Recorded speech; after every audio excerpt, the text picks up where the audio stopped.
This video brought to you by Gamefly. Go to gameflyoffer.com/halocanon for a 30-day free trial. Stick around to the end for more details.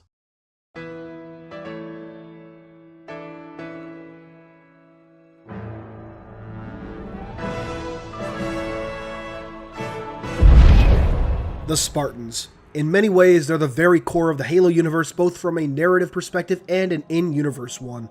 The creation of the Spartan 2s was the central focus of Halo's first novel, and few books or even comics don't at least feature a Spartan if not revolving around one or more. And of course, short of Halo 3 ODST, we have always played as Spartans in the games. However, despite all this exposure and exploration, there are many mysteries that surround the Spartans and their various classes, especially among those not well versed in the lore. Today, I aim to fix that with an overview of all known Spartan and Super Soldier programs in the Halo universe. The earliest sort of Super Soldier program began during the interplanetary wars of the 22nd century, during which organizations attempted to generate tougher, stronger, and faster soldiers. These early attempts were largely fruitless. By the 23rd century, the UNSC had begun developing bioengineering protocols and experimenting with biochemically enhanced soldiers. Codenamed Orion, named for the Orion arm of the Milky Way, this early program selected and tested 5 candidates.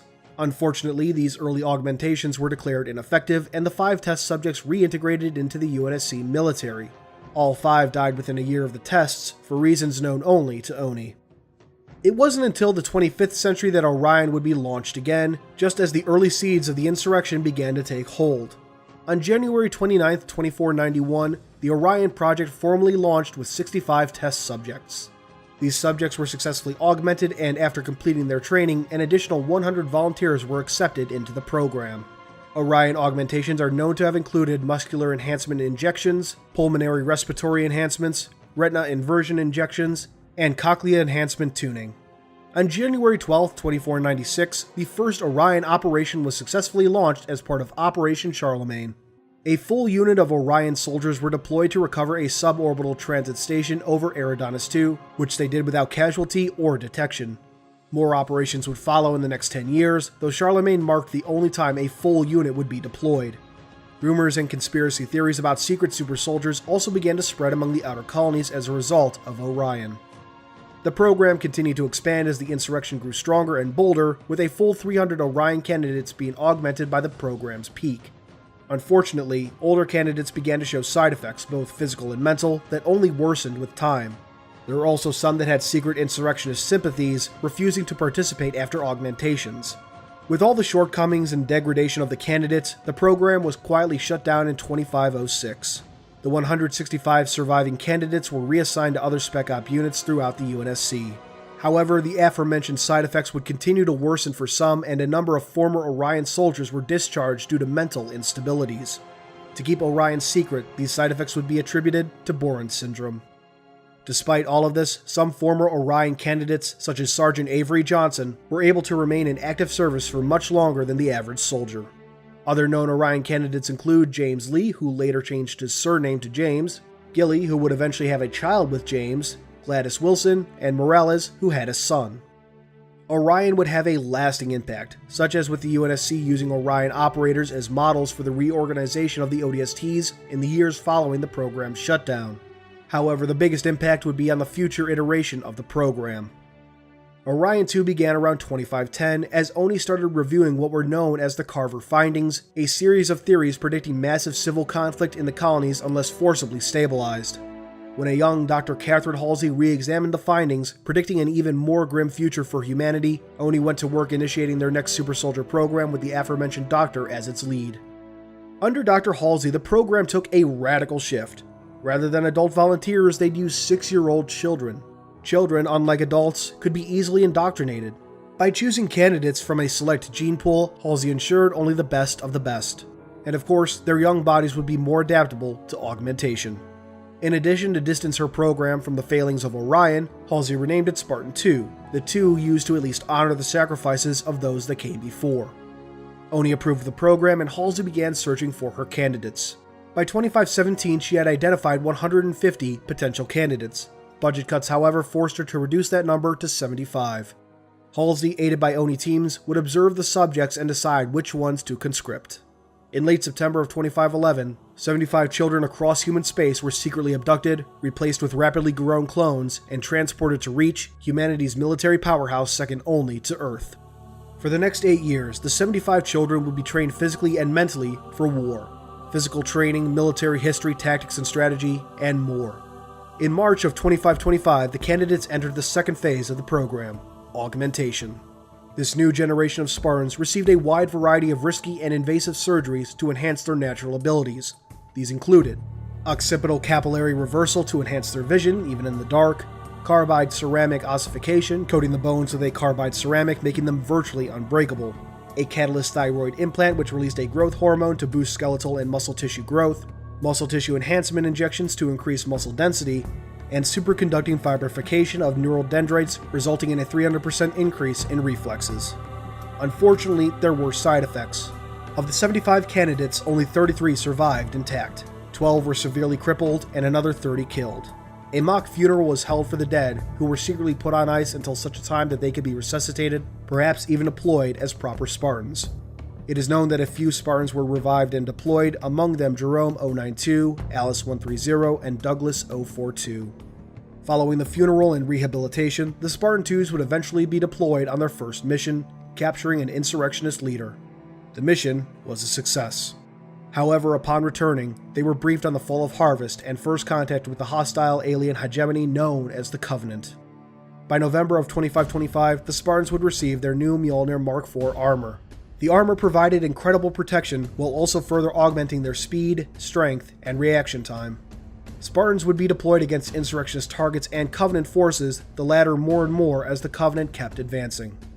In August of 2552, the 25 surviving Spartan IIs were recalled to Reach for Operation Red Flag, a mission to kidnap Covenant leadership and force a peace. The Spartans were outfitted with the latest line of Mjolnir, Mark V, which featured a number of upgrades, most notably energy shields. The leader of the Spartan IIs, Master Chief Petty Officer John 117, was also given the smart AI Cortana, who would help them on their mission. Unfortunately, before Red Flag could be initiated, the Covenant showed up at Reach. The Spartans were deployed to help in the battle, but most would die in Reach's defense. By the end of the Covenant War, just months later, only a handful of Spartan II personnel were known to be alive, though more, once thought dead or missing, would show up in the years following the war. After the graduation of the Spartan IIs in 2525, a second class was planned. However, due to the Covenant War diverting funds and a reduced pool of ideal candidates, it was shut down. In 2531, however, Colonel James Ackerson proposed his Spartan III program to Oni. Building off the work started by Dr. Halsey, the Spartan III program would widen the strict age and gene pool, taking orphan children rather than kidnapping them from their homes, and use a series of safer, though just as effective, chemical augmentations. The biggest change, however, would be the armor used.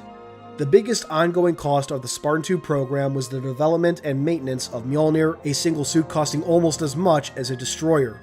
Spartan IIIs would instead be equipped with the less powerful and sophisticated semi-powered infiltration armor, or SPY. SPY featured photoreactive panels to camouflage users and limited ability enhancement. The armor plating was also notably weaker than Mjolnir, but SPY overall was better than the armor given to most UNSC forces. To lead this new program, a Spartan II, Kurt 051, was secretly abducted. Given the new name Kurt Ambrose and the rank of lieutenant, he would train the next generation of Spartans on the secret world of Onyx. In December of 2531, Alpha Company began their training with a pool of 497 candidates, though only 300 were ultimately allowed to join. The class was augmented in November of 2536, their augmentations including a carbide ceramic ossification catalyst to make their bones nearly unbreakable and allow them to survive harder impacts, a fibroid muscular protein complex to increase muscle density, a retina inversion stabilizer to improve eyesight even in the dark, and an improved colloidal neural disunification solution to decrease reaction time by 300%. Alpha Company were successfully deployed on numerous missions in the months following their augmentations. However, the entire company, save for those who had been pulled aside for special teams, were wiped out during Operation Prometheus, a mission to destroy a Covenant shipyard. 2 years later, in 2539, 418 candidates were conscripted to form Beta Company. Once again, only 300 were ultimately selected. Beta Company was given the same set of augmentation injections sometime prior to May of 2554 and equipped with SPY Mark II, which featured a number of minor upgrades. Like Alpha Company before them, Beta successfully took on a number of missions and, once again, were mostly wiped out in a massive suicide mission, Operation Torpedo. Torpedo was enacted on July 3, 2545, in order to take out a Covenant deuterium/tritium refinery on Pegasi Delta. While a few Spartans were successfully pulled from the company for special missions, all but 2 deployed for Operation Torpedo were wiped out. The survivors were Tom B-292 and Lucy B-091. Tom and Lucy would go on to help train the next company of Spartans, Gamma, which was approved in July of 2544 and started not long after. Gamma was made up of 330 candidates, all of which were allowed to join the program. When augmented, Kurt, motivated by the grief of losing 2 previous companies of Spartans, secretly added a few extra, illegal augmentations. A neural-altering, non-carcinogenic mutagen that enhanced the aggressive response of an individual during times of stress. This drug also had a depressing side effect on the higher reasoning centers of the brain. Regular doses of cyclodexion-4 bipolar integration and meso-olanzapine drugs, or smoothers as they came to be called, would need to be taken to counter these side effects. By October of 2552, most of Gamma Company had been deployed, with only a few remaining teams on Onyx to compete for top marks. Unfortunately, Forerunner Sentinels hidden deep within the planet came alive, responding to a signal from the recently destroyed Installation 04. The Spartan 3s began a fight for survival, eventually ending up in a hidden shield world, the entrance for which was kept at Onyx's core. The survivors were recovered in February of 2553. The Spartan 3 program was in many ways similar, but in more ways distinct from its predecessor. While the 2s had been created to quell human rebellion, the 3s were created to take on the Covenant, meant as disposable fodder, trading lives for time. The Spartan 3 program also saw the birth of a number of specialized teams. First were the Headhunters, either lone wolf operatives or 2-man teams called a binary. They would be pulled from regular service after surviving 2 or more specially assigned missions and receive additional training. Once done, Headhunters were sent deep behind enemy lines against specific targets, often with the expectation that they wouldn't return. The Headhunter program would continue with the Spartan 4 program after the war, though with a few minor alterations. Another type of team born from the Spartan 3 program were combat fire teams such as Noble Team. These are Spartans pulled from normal ranks or the Headhunter program and outfitted with Mjolnir armor. Along with Noble Team, 3 other Mjolnir-clad Spartan 3 teams were known to exist: Gauntlet, Red, and Echo. Following the Covenant War, the surviving Spartan personnel were given the chance to join the newest iteration of the program, Spartan 4. The Spartan 4 program began around September of 2552 under the leadership of the Spartan 2 washout Musa 096 and approved by Oni head Margaret Perengoski. Spartan 4 would return to its Orion roots, taking adult volunteers from military service and augmenting them. The first iteration of the program would attempt to create Spartans that wouldn't need Mjolnir, who were as strong and capable as any previously fully outfitted Spartan class. Unfortunately, 9 of the 10 test subjects died, with the 10th, Ilsa Zane, going insane. Following that, Oni reverted to something more akin to the 2s and 3s, using augmentations to enhance individuals and outfitting them with Mjolnir armor. Known Spartan 4 augmentations include Torpid Data Cluster Installation, a specialized neural implant capable of interfacing with an AI, muscular and skeletal engineering, enhancing bone length and strength, reinforcing the joints, and muscle enhancement, a series of neurological enhancements to decrease reaction time, organ implantation, replacing or enhancing nearly every organ in the body. This included replacing lungs, enhancing their ability to intake oxygen and allow them to process airborne toxins and foreign gas mixtures, a pancreas replacement, and corneal implants to increase eyesight and night vision capability. Circulatory and metabolic improvement, allowing blood to circulate better and for subjects to heal from wounds faster. It also allowed them to absorb more nutrients from food. Gene therapy, in which the telomeres were lengthened, giving the Spartans a longer life and operational time, and several other augmentations and implantations, including biomonitoring implants, locator beacons, and more. Following augmentation, Spartan 4s were certainly among the most capable soldiers, but did fall short of 2s and 3s. To compensate, Mjolnir Gen 2, developed alongside the Spartan 4 program, featured new technology to bridge the gap between the 4s and previous Spartan generations.